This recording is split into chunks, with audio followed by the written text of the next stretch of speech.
Buenas, galera. Eu sou o Flávio Hag e você está no Itadakimasu. E hoje a gente está chegando, última terça-feira do mês, né? Última terça-feira do ano. Essa semana a gente vai encerrar o ano e, bom, temos maratonando. O último maratonando de 2022 é para falar daquela obra, né? Não podia ser outra. Hoje a gente vai falar de novo de Fairy Tail.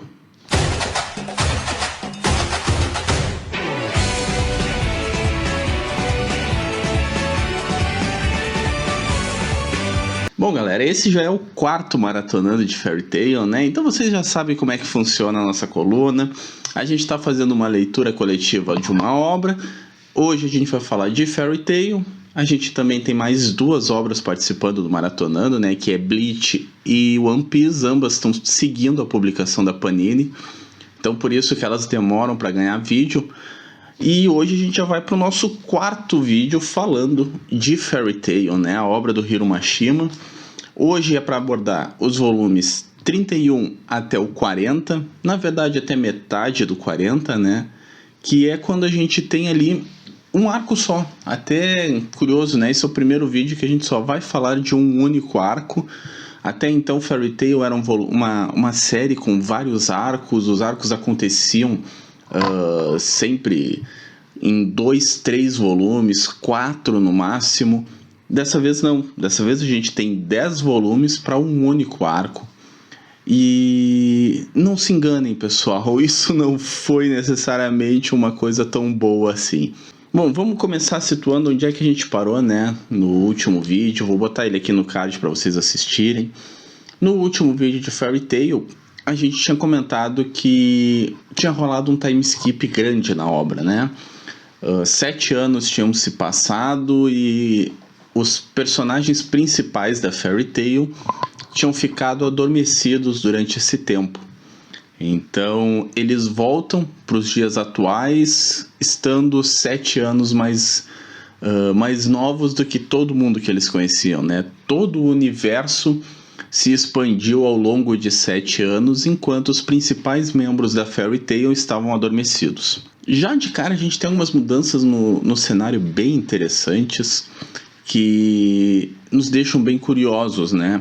Por exemplo, a principal delas é que a Fairy Tail deixou de ser uma guilda forte, deixou de ser uma guilda poderosa, ela virou uma guilda de fundo de quintal, com meia dúzia de membros completamente fracos, que não tem mais serviços, não tem mais nenhuma relevância no universo. Justamente até porque os seus principais membros tinham desaparecido durante 7 anos. Tinham sido dados como mortos, então o pessoal perdeu a confiança na Fairy Tail. E outras guildas apareceram, outras guildas ficaram mais fortes, se desenvolveram. E aí a gente tem a nova melhor guilda de todas, que é a Sabertooth, que nos últimos 7 anos dominou o cenário. Ela se tornou a principal guilda desde que a Fairy Tail desapareceu. E até é comentado que ela se tornou a maior guilda depois que ela passou por uma reformulação e um novo mestre assumiu e 5 novos magos entraram. Então é meio curioso isso, né? 5 novos magos mudaram a guilda de lugar, mudaram ela de patamar, né? A gente tem as outras guildas que a gente já conhecia, como a Blue Pegasus, a Lama Scale, que estão ali, sempre foram rivais da Fairy Tail, né? Eram as guildas que disputavam o primeiro lugar com a Fairy Tail e hoje disputam com a Sabertooth. E esse arco começa meio com a ideia de que a Fairy Tail precisa voltar a ser a Fairy Tail, né? Eles precisam passar um recado para o mundo de que a Fairy Tail está de volta. Mas como que eles vão fazer isso se eles não recebem pedidos de serviço, eles não têm mais nenhuma relevância no cenário? É até interessante porque a gente vê, por exemplo, assim, quando eles voltam, nomes importantes sabem a importância que é a Fairy Tail ter voltado. Então, por exemplo, os membros do conselho estão, de certo modo, apreensivos, né? Poxa, a Fairy Tail voltou, aquela Fairy Tail voltou. Mas pro público geral, ninguém tá nem aí, sabe? Ninguém sabe que a Fairy Tail realmente voltou. Tem gente que não consegue associar que a principal equipe da Fairy Tail está de volta. Não. para eles é só aquela Fairy Tail que durante 7 anos era um lixo. E qual o melhor jeito de fazer isso? Eis que aparece então os Grandes Jogos Mágicos, e esse é o nome do arco, né? Os Grandes Jogos Mágicos, que é uma espécie de Olimpíada que acontece todos os anos, né? Nesses últimos 7 anos aconteceram, em que todas as guildas disputam esse campeonato e a grande vencedora do campeonato é sagrada a melhor guilda daquele ano. Então a Sabertooth durante 7 anos venceu todos os jogos mágicos e a Fairy Tail durante esses 7 anos ficou em último em todos os jogos. Então só aí a gente já via o nível de disparidade entre as duas, né?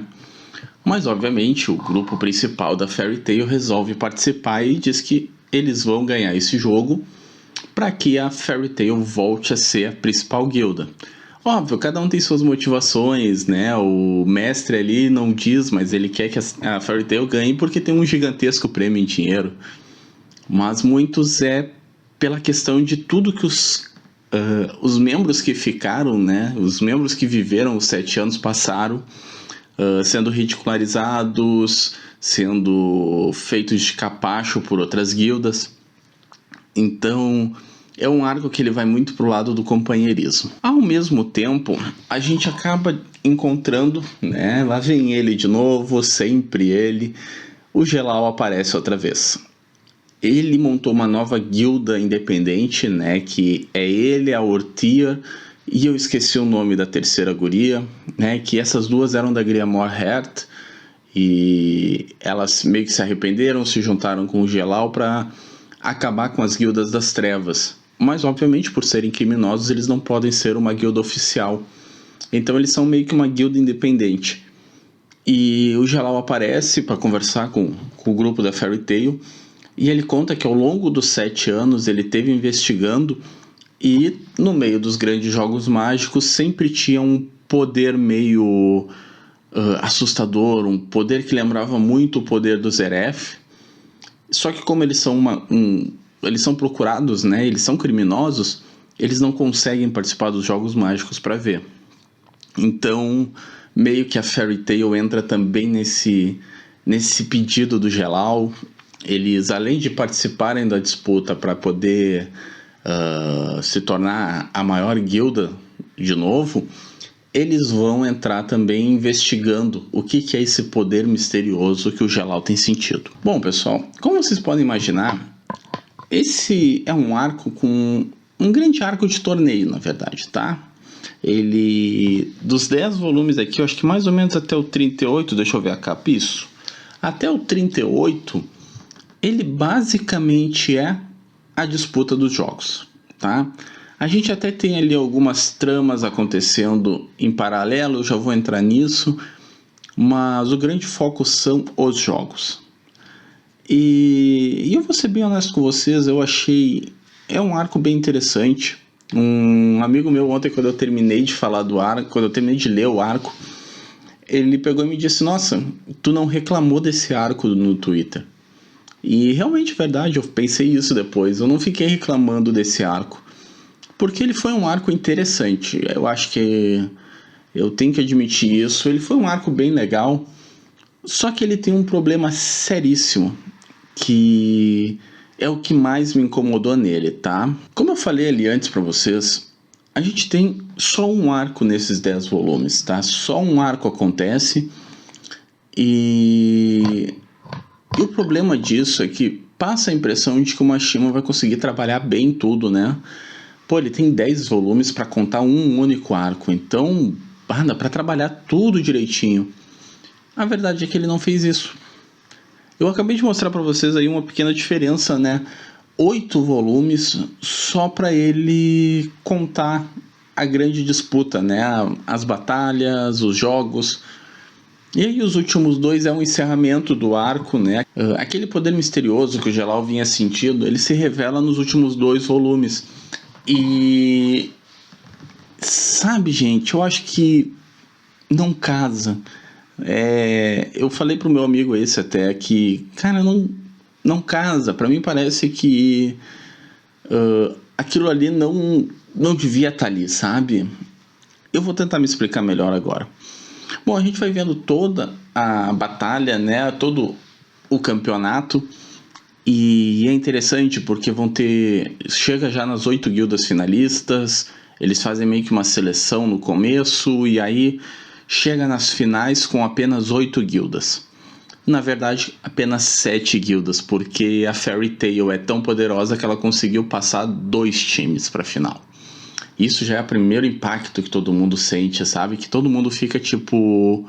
Pô, mas eles não eram o último e agora eles já têm 2 times nas finais. Então isso chama muita atenção. Ali o mais legal é que, por exemplo, assim, a gente vai ter vários conflitos já se armando dentro da batalha das guildas. Por exemplo... Além dos 2 times da Fairy Tail, a gente tem a Blue Pegasus, a Lamy Scale, ok, que já eram esperados. A gente tem a poderosa vencedora, que é a Sabertooth. Então, ela é meio que a nossa grande adversária nesse arco, porque ela é a guilda a ser batida. E desde o começo a gente já percebe que ela é uma guilda muito poderosa, muito forte. E a gente tem também a Heaven Tail, que vocês devem lembrar já de alguns vídeos atrás, né? Eu acho que é lá pelo final do primeiro vídeo, final do segundo, não lembro, que a gente tem uma guilda das trevas que ela é comandada pelo filho do Makarov, né? O filho do mestre da Fairy Tail.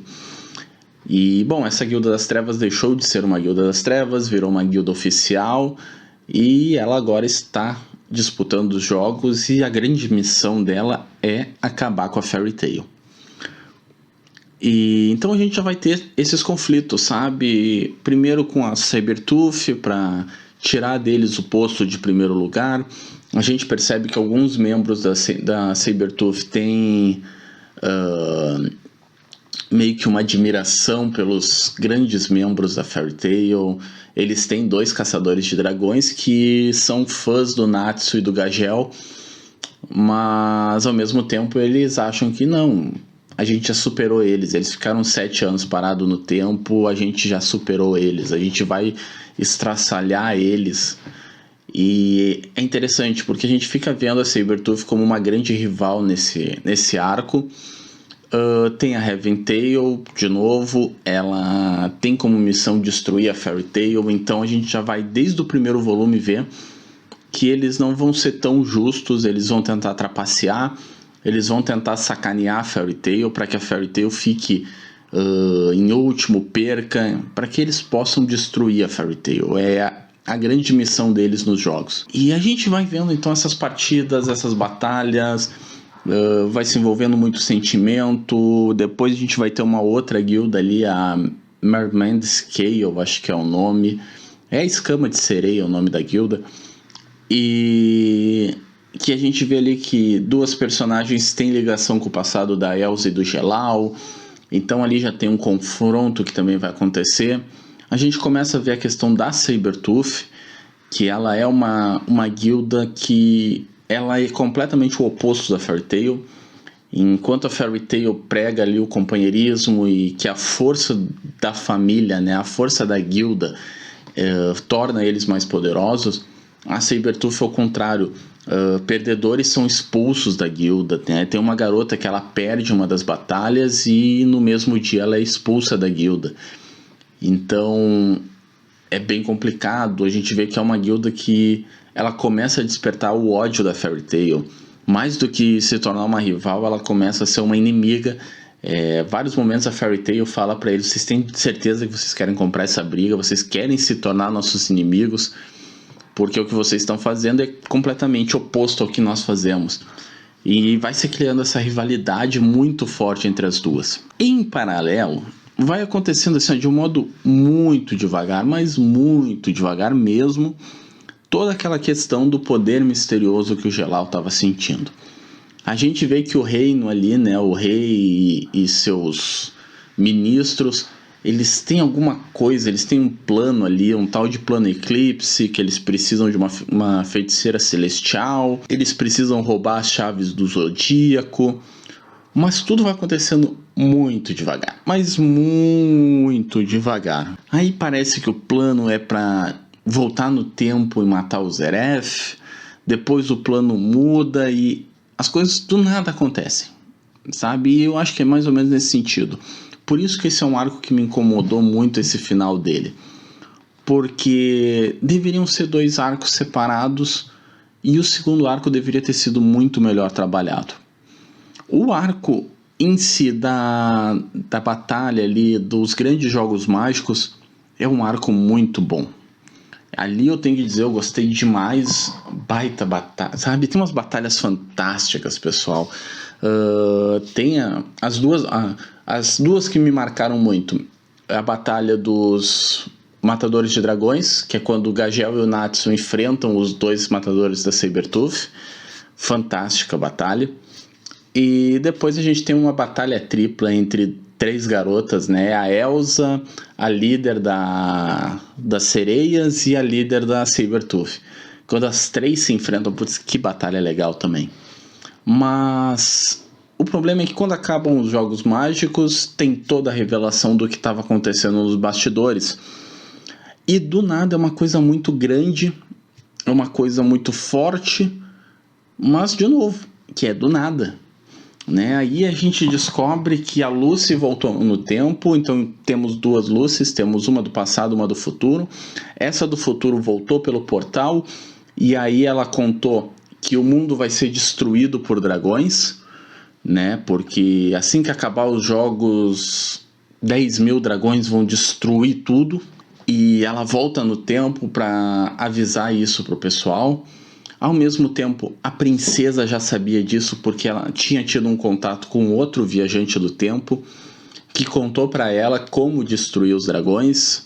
E aí a gente descobre quem é esse viajante, esse segundo viajante no tempo. Eu até não vou dizer quem ele é, eu acho que não tem essa necessidade desse spoiler no vídeo. Dá para falar dele sem dizer quem ele é. Mas ele volta no tempo para contar para a princesa que se ela usar o poder do portal lá das 12 chaves, ela vai conseguir destruir os 10.000 dragões. Então a princesa estava bolando tudo isso para fazer poder abrir o portal no final dos jogos, adquirir o poder para abrir o portal e salvar o mundo, né? Esse era o plano dela. Obviamente, você já deve imaginar, a gente descobre que na verdade o cara enganou a princesa e ele quer que abra o portal justamente para os 10.000 dragões saírem. O portal vai ligar no tempo e vai fazer com que o tempo dos dragões volte. Então os dragões vão atravessar o portal para destruir o mundo. E aí a Fairy Tail e as outras guildas lutam para impedir isso. Só que, gente, isso tudo é 1 volume e meio. Tá? Isso acontece no final do no 39 inteiro e na primeira metade do 40. É 1 volume e meio para toda uma invasão de dragões, batalhas, volta no tempo, viagem temporal. E fica raso, sabe? Fica muito raso, na minha opinião. Para mim, esse é um plot que poderia facilmente render um arco ali de 4, 5 volumes tranquilamente, para a gente entender um pouco melhor as ambições do cara que viajou no tempo, como ele se tornou aquele cara, né? O que aconteceu, ver um pouco melhor os matadores de dragão tentando lutar contra dragões verdadeiros. Eu não sei, a minha sensação é que ficou faltando. Ficou corrido demais, uma coisa que era muito séria ficou meio leviana, sabe? Ficou sem o peso que ela deveria ter. Eu particularmente terminei ali aquela leitura e... Tá, mas isso aqui... O que aconteceu realmente? E aparentemente nem os próprios personagens deram muita importância, porque assim que eles resolvem isso, eles têm uma festa, mas é uma festa em comemoração ao final dos jogos. A Fairy Tail levanta o troféu e todo mundo fala dos jogos e ninguém fala que acabou de ter uma invasão de dragões. Ninguém fala do cara que se tornou um vilão, do cara que voltou no tempo para destruir o mundo. Ninguém comenta isso. E aí fica meio... Poxa, para que isso aqui teve então? Sabe? Se isso aqui aparentemente não vai abrir nenhuma discussão. Inclusive, A gente tem ali o final, na metade do 40, né? Não chega a ser o 40 inteiro, porque começa um novo arco que já vai ser pro próximo vídeo. Mas ali na metadezinha do 40, final desse arco, a gente tem um encontro entre a primeira mestre da Fairy Tail, que ela começou a se tornar uma personagem recorrente, e com o Zeref. Os dois se encontram e eles declaram a guerra deles, né? O Zeref diz que vai destruir a humanidade e ela diz que a Fairy Tail vai impedir ele. E aí eu até pensei, quando o Zeref apareceu, eu pensei, pô, agora a gente vai ver então qual é realmente o caso ali dos dragões. Mas não, porque o Zeref tinha a ver com outra coisa que apareceu antes. Então, realmente, o caso dos dragões, aquela questão da viagem no tempo, aquela batalha, não teve a menor relevância até o momento. E, particularmente, isso me incomodou. Porque estava indo bem, e aí eu fico com a sensação de que não precisava ter contado aquilo ali. Não precisava ter aquela parte, ou talvez poderia ser num outro momento. Ele poderia ser um arco separado só para ele e deixa os jogos mágicos acontecer de outra forma. Porque é completamente desconexo um do outro. E aí tirou todo o peso de uma parte que poderia talvez ser muito relevante, muito interessante. Mas não teve. Bom, pessoal, eu vou falar para vocês que agora foi um arco que eu gostei, tá? Por mais que tenha tido essa questão aí do final dele, dessa parte aí que não teve grande relevância, quando eu penso nos grandes jogos mágicos, foi realmente um arco que eu gostei muito. Ah, o Hag tá virando uma Shimmer. Não, gente, calma. Mas foi um arco bem legal, porque uma das coisas que eu tenho falado desde o primeiro vídeo, que tem me conquistado em Fairy Tail, é essa questão do companheirismo, sabe? Do nós somos a Fairy Tail. E isso tem muito nesse arco, porque ele é um arco que é para resgatar a autoestima da Fairy Tail. É para fazer o pessoal voltar a ver a Fairy Tail como ela é. Então, nossa, quando a Elsa entra na disputa lá e ela diz que ela vai enfrentar sozinha os 100 monstros e ela destrói os 100 monstros e todo mundo diz, uau, isso é a Fairy Tail. Cara, aquilo ali arrepia. E aí depois vem a Kana, e a Kana usa lá um poder mágico que ela destrói tudo, ela tem um poder super elevado. E aí todo mundo diz, será que alguém vai parar a Fairy Tail? E aí ela grita, não, ninguém vai nos parar porque nós somos a Fairy Tail. É uma cena legal, sabe? Ver o Natsu lutando pelos companheiros dele, os discursos que o Natsu faz, é um arco muito bom para quem gosta disso, sabe? Não só de boas batalhas, mas quem gosta de sentimentos, de ver o negócio transbordando das páginas. Esse arco é muito legal e eu gostei demais dele. Tenho, porém, desse final que é completamente desconexo com o que estava sendo mostrado, mas ainda assim é um arco muito positivo. Pra mim é fácil o melhor arco até agora, tá, pessoal? E bom, por hoje é isso, né? A gente termina o nosso 4º vídeo de Fairy Tail. A gente já chegou no 40º volume da obra. Então faltam só mais 2 maratonandos de Fairy Tail. Tá acabando, né, pessoal? A gente leu rápido Fairy Tail. Mas não vai ser por agora, tá? Em janeiro a gente volta com One Piece, tá? O nosso vídeo de janeiro vai ser toda a saga de Baroque Works de One Piece. A Panini já começou a lançar os Big de Skypiea, que é a 3ª saga. Então todo mundo já deve estar em dia com One Piece. Então em janeiro a gente vai falar de One Piece, Baroque Works, né? Toda a saga de Baroque Works.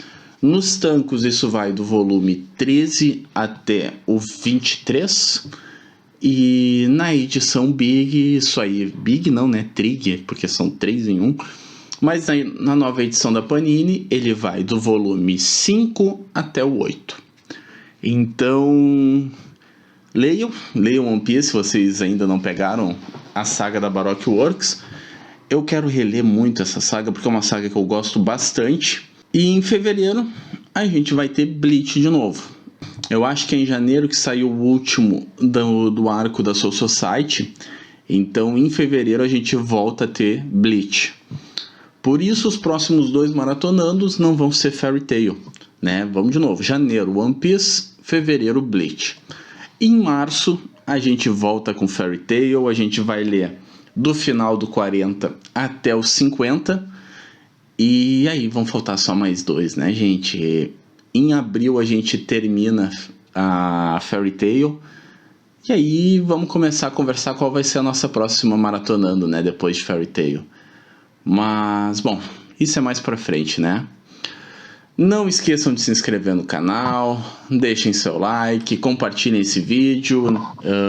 Maratonando é uma das colunas que tem dado mais certo aqui no canal. E uns últimos avisos antes, tá, pessoal, antes da gente encerrar. Essa é a última semana para vocês participarem do bolão de anúncios, tá? Se vocês não sabem o que é o bolão de anúncios, assista o último vídeo, ele vai estar aqui no card, eu expliquei melhor o bolão. Acesse o site, o link está aqui na descrição. E participem do bolão de anúncios, tá? E na quinta a gente volta. Vamos fazer o vídeo de quíntuplas finalmente. O videozinho que tá meio que amaldiçoado, tudo dá errado para ele. Mas eu acho que agora sai. Tem que sair, né? Vai ser o nosso último vídeo do ano. Então, até quinta, pessoal.